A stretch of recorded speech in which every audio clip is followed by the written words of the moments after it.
way Fiesta Island came about is it's part of the Mission Bay Recreational Complex. In the 40s and 50s, they started dredging Mission Bay to make it more navigable and to make a recreational area. This island right here is where all of the sand was deposited. It's an unbelievable resource, and thank God most San Diegans, I don't want to say it's stigmatized, it's just not their first choice.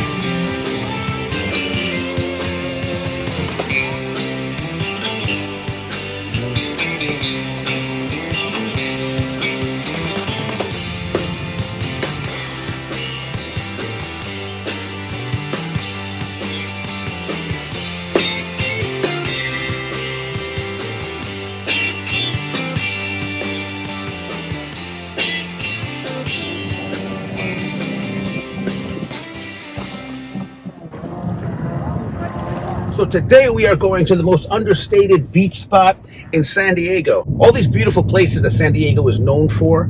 La Jolla, Ocean Beach, Coronado, Pacific Beach, Carlsbad.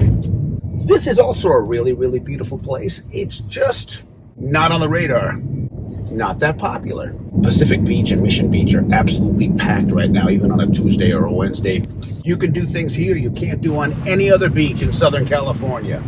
What's amazing about it is it's extremely affordable. If you go to Carlsbad today, you'll have to get parking. Like, forget about that parking on the beach. There are a few spaces, but that's gone by 7 or 8 a.m. in the summertime. If you have to get state beach parking, you're going to pay 10, 15, 20. There's places that charge 50, actually. It's crazy. They think it's friggin' Disneyland to go to the beach. Don't get me started on Disneyland. I don't know what the hell's going on over there. So if you go to La Jolla, yeah, there's nowhere to park either. Now, those meters in La Jolla are not kidding around. I don't know how many. There's some meters that charge like $5-10 an hour. It's pretty crazy. If you go to Mission Beach, it's kind of a residential neighborhood, so you're not going to find parking now. And if you go to the south side of Mission Beach, there are huge, like big public parking lots. But it's like an industrial beach experience. Now, this place where we're going, the water is crystal clear, absolutely beautiful. The sand's not white because it's kind of like a riverbank kind of circumstance there, but it's still beautiful. Very, very clean. The Park Service cleans this place up every single day immaculately, and it's generally free. Now, to camp here, you can camp here if you want to. To camp here, you're supposed to register overnight. I may or may not have camped here overnight without registering. Yeah, you're supposed to register if you stay here overnight. Generally, you can go here. There's horse people bring their horses here. Isn't that amazing? They bring their beach. They bring their horse to the beach. They bring their horses to the beach in Southern California, and this is the place. I've seen you can actually drive on the sand here, which is crazy. For Southern California, that's absolutely amazing. As far as I know, this is the only place you can drive on the sand. Not that that's such a big deal, but you park right there, you put your blanket down. The water's absolutely beautiful. On the east side of it, you're looking at South Claremont, a beautiful neighborhood. The freeway's off in the distance. So without further ado, I bring you Fiesta Island.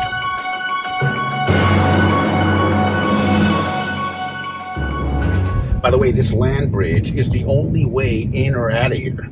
If you want to come down here and go jet skiing, during the week, you can typically have it to yourself when the other beaches are packed.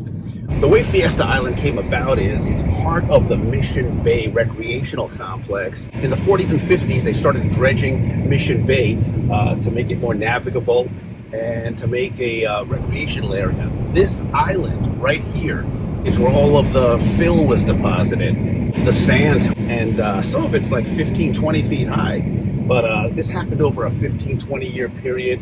This could easily have turned into the highest pinnacle of luxury development, but luckily it hasn't. It's an unbelievable resource, and thank God, like a lot of San Diegans, they give it, I don't want to say it's stigmatized, it's just not their first choice. It's really amazing. Or you could take your RV down to Carlsbad, and the first thing you see when you drive onto the parking lot of the state beach is a list of about 400 things that you are not allowed to do under extreme penalty of law.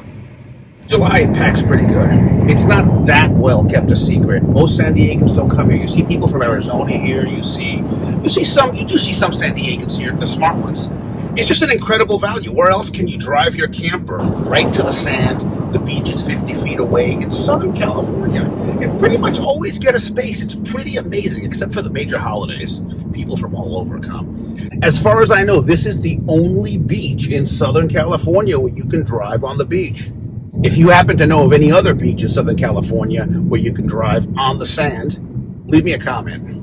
Daytona Beach, Florida is not in Southern California. You can have a bonfire here, and there are dedicated concrete pits that, as far as I know, at least during the week, always available. Forget about it in the weekends or the holidays, but if you have some scrap wood, you can bring that down here if you have a truck, and you can burn it. You could just be like going home in the evening in your pickup truck and have that stuff in the back. You can just pull over and have like a really, really cool like hour and a half experience. And you pretty much will get, they're basically concrete form burn pits that contain whatever you're burning, so it can be cleaned in the morning. And it's cleaned for you, so that's a pretty big deal. I mean, anywhere the hell you go, you got to pay pretty big money for that. Here, you just come, you enjoy it, and you leave. It's pretty amazing. There's also designated areas for camping where you can just bring your camper, park right almost on the sand, 15 feet off the shore, and just stay the whole day, or two if you want to. It's really beautiful.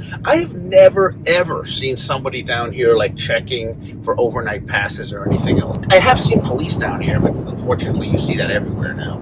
As far as checking for permits, like to be here, you don't need one. You just come on. It's free. You can do whatever. You can swim. You can do whatever. Bring your horses, whatever. I think for overnight you need permits, but I've never seen them check. I've seen campers here 2-3 days in a row. I've never seen like somebody come by and ask if they have a permit or not. So I don't know. There's an amazing dog beach with like where people bring their dogs, and sometimes there's just hundreds of dogs down there, and it's very, very cool. It's very, very cool. Now this part of Fiesta Island is facing west toward the beaches. You see the peninsula across the water here, and those are the bridges right there that lead out to Pacific Beach and Mission Beach.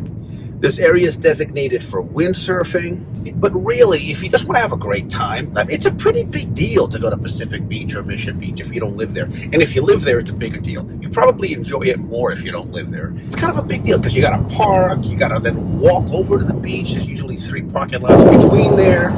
Here you park, the sand's right there. Beautiful beach, the water's crystal clear, absolutely beautiful. Now this is the section of Fiesta Island right here where you bring your camper, you park, and you're right on the sand. It's just amazing. You can't do this on any of the other beaches. Reservations a year in advance. If you're a veteran, you might get a discount, but generally it's really expensive. Here you could get up at 7 in the morning and say, let's go down to Fiesta Island with the camper, and just drive down here. In a half hour, you're here, and you're set up like you've been planning it out for the last 2 years. It's that simple. It's fantastic. I think it's pretty amazing. I think this is an amazing value, really. By the way, if you're getting any value out of this, tell me if you know of this place, if you've ever been down here. If you have any questions, I'll answer them for you. I know quite a lot about it. I spend a lot of time here. I do enjoy it here. These ramps that you see there offshore, those are kind of a remnant. Those are a historical remnant. In the 50s and 60s and even 70s, 1970s, there used to be water skiing was really, really popular. Those were water skiing ramps. You used to have to get, so they're still here. They're still maintained. It's pretty amazing. Now, as you can see today, there's not a lot of people here. This is the 4th of July weekend, but this is what, the 2nd of July. So there's not a lot of people here yet. It's also a weekday. Some people still have jobs that they go to and stuff. There's not a lot of people here. But on the 4th of July, it will be absolutely packed. Like, you won't hardly be able to drive down, do what I'm doing right now on the 4th of July. Probably not the best time to come down here if you're just checking it out. But those people will be waking up at 4:30 and 5 in the morning to get their spots.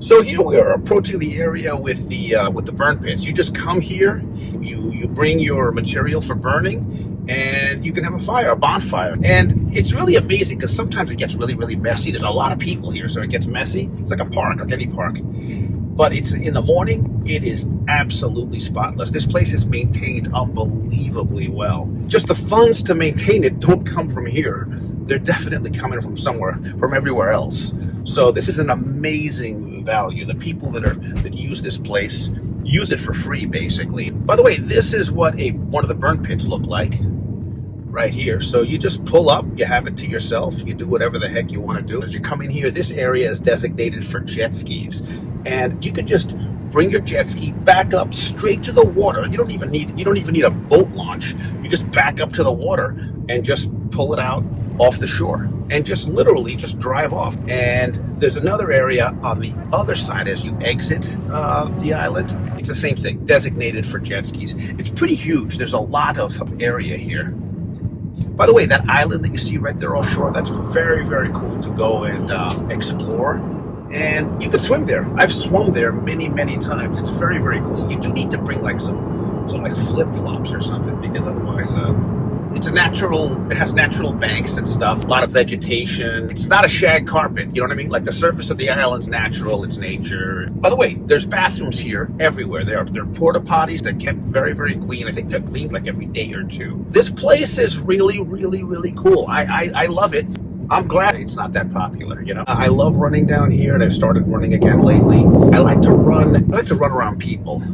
And you know, one of the things about Southern California is when you go to the beach or something, like when you do the things that you know, you enjoy doing on your time off, there's a lot of like really beautiful freaking people. And I've traveled a lot. I've gone to many, many other places, and I can tell you, you don't see that like almost anywhere. This is the part of Fiesta Island that's directly across from, that's SeaWorld right there. Right there is SeaWorld. So you can see the roller coasters and everything. It's very, very cool. So here we are approaching some people that have horses. This is very, very cool. They just they bring their horse trailer down here, and they're with a group, and they just come out, and there they are. That's unheard of. If you take a horse down to Pacific Beach, unload it, and take your horse in the water, you're looking at 5 to 7. It's a big, big deal. You can't just friggin' do that. They will somehow tie that in to some kind of environmental, not an infraction. They'll make it such a big deal, like your horse defecated in the bay, and they'll tie that into something where you'll be doing community service for about 10 years. To be able to just come down here and just bring your horse without making a reservation or anything. You load the horse, bring it down. Now, I'm not a horse guy. I don't have horses. I don't have I could have horses where I am, but my neighbors they bitch about everything anyway. You know, you got to take care of the horse like it's a child. So, you know, so much for that. And people paraglide down here too. It's very, very cool. So you just bring your paraglider and you just start flying around. You can't even fly a drone in San Diego. Here you can strap a lawnmower engine onto your back and just take off on a sail. It's pretty amazing. It's actually, this place is built for people like me. I love this crap. Now, if you were to call up the FAA and say, excuse me, I have a lawnmower with a propeller attachment, and what I do is I strap it onto my back, and there's a sail above me like a parachute, and I fly around. Where can I do that? They'd send someone for you. But here, you can just do that. You can just come down here, pull that thing out of the trunk of your car or van, and just start flying around. It's very, very cool. And I want to say one more thing that's related to this, somewhat related. If you're fortunate in life, you've got a good crowd. You're in a good point, in a good time in your life, and you've got a great crowd around you. That's it. It doesn't get any better. You can come to a place like this, and you are living the most amazing life. In life, that comes and goes, especially when you get a little bit older. What you find is it's really hard to maintain that circumstance where you have like a perfect crowd and everything's cool. That's definitely a cyclical situation. So when you're in a good position like that, enjoy it. I always have a couple of good friends, which is nice. So this part of Fiesta Island is directly across from SeaWorld. You can see the rides right there across from us. Life's not perfect. In life, you have to overreach, like really overreach. Like if you want to be here, you got to shoot for there. We're approaching the dog park right here. You park right there and you go through those gates. It's absolutely beautiful in there. It really, really is. It's very, very cool. I mean, there's nothing like it. If you have a heavy emotional relationship with your dog, you want to bring them down here. I've got plans for the 4th of July. I might come down here. It's going to be packed. This place is going to be like Coney Island, shoulder to shoulder kind of crap on the 4th of July. It's going to be crazy. I've seen it. I've come down here where it's usually like this. People do know about this place. Just generally, it's not popular, which is fantastic. That's my universe in the world that I live in. This is what I've been given. Thank God. Fiesta Island. Very, very cool. For now, thanks for watching. So thank you for watching, and I will see you all in the next video.